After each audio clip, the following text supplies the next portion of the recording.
सदस्य। मान्यवर, जिन सरकारी कंपनियों ने युवाओं को रोजगार दिया है, उनमें कितने युवाओं को स्थायी नौकरी मिली है और कितनों को अनुबंध पर रखा गया है? क्या सरकार स्थायी रोजगार के अवसर बढ़ाने के लिए कोई विशेष योजना बना रही है? माननीय अध्यक्ष महोदय, माननीय सदस्य ने युवाओं के रोजगार के निर्माण के बारे में अपना प्रश्न पूछा है। मैं आपके माध्यम से सदन को बताना चाहता हूँ, पिछले 10 साल में मोदी जी के नेतृत्व में देश में रोजगार का निर्माण हुआ, युवाओं को एम्प्लॉयमेंट मिला और पिछले 1 साल में 16 महीने में ही भारत सरकार की ओर से 11 लाख से अधिक युवाओं को रोजगार मेला के माध्यम से रोजगार उपलब्ध कराया गया।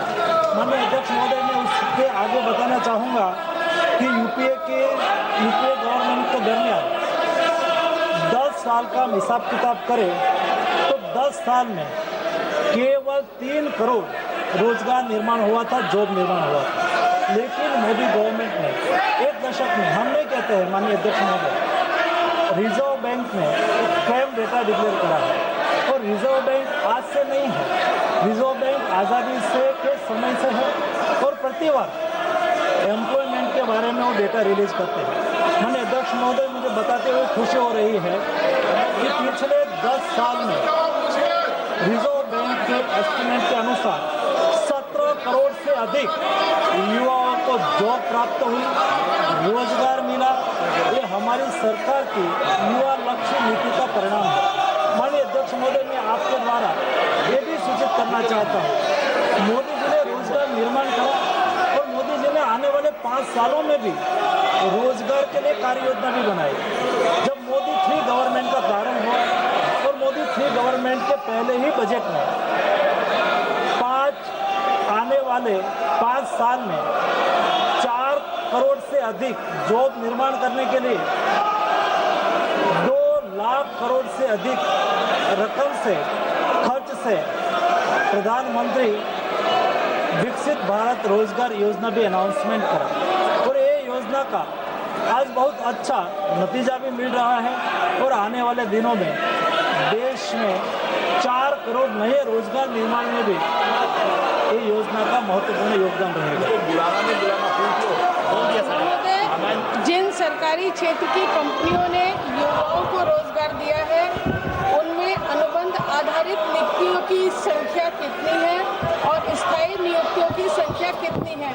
साथ ही क्या सरकार ये सुनिश्चित करने के लिए कोई कदम उठा रही है? आप देख सकते हैं किस तरह से लोकसभा में लगातार विपक्ष का हंगामा जारी है, प्रश्नकाल चल रहा है, लेकिन विपक्ष अपनी मांगों को लेकर अड़ा हुआ है। और इस बीच रमन मेरे सहयोगी जुड़ गए हैं ज्यादा जानकारी के साथ। रमन, विपक्ष एसआईआर के मुद्दे को लेकर जितना यहाँ पर अड़ा हुआ है साफ तौर पर दिख रहा है, अंदर तो कार्यवाही चल ही नहीं रही है, बाहर क्या स्थिति नजर आई आपको?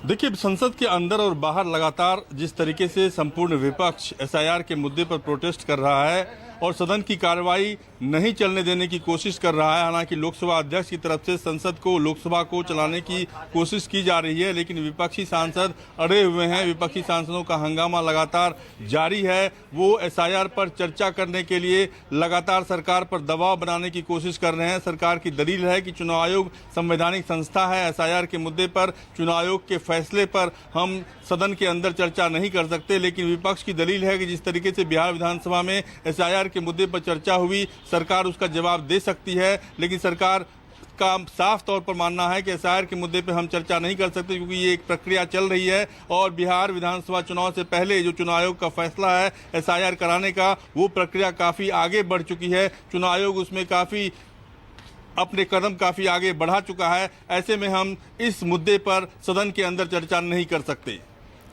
बिल्कुल, सदन में चर्चा नहीं कर सकते और ऐसे में जो तेवर यहाँ विपक्ष के दिख रहे हैं रमन, तो लग नहीं रहा है कि लोकसभा की कार्यवाही बहुत देर तक चल पाएगी, क्योंकि लगातार यहाँ पर विपक्ष का हंगामा जारी है। सरकार अपनी तरफ से ये बात भी क्लियर कर चुकी है कि भाई मामला क्योंकि ये चुनाव आयोग से जुड़ा हुआ है तो उस पर सरकार जो है जवाब नहीं दे सकती।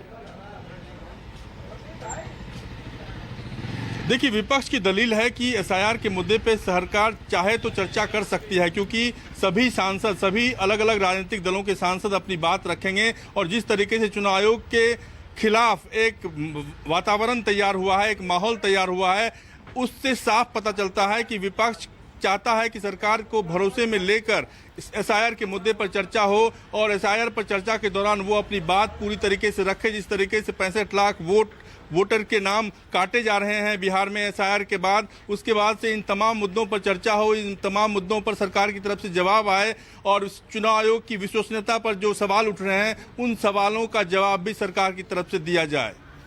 चलिए ठीक है, बहुत बहुत शुक्रिया आपका रमन इस तमाम जानकारी के लिए और आगे बढ़ रहे हैं।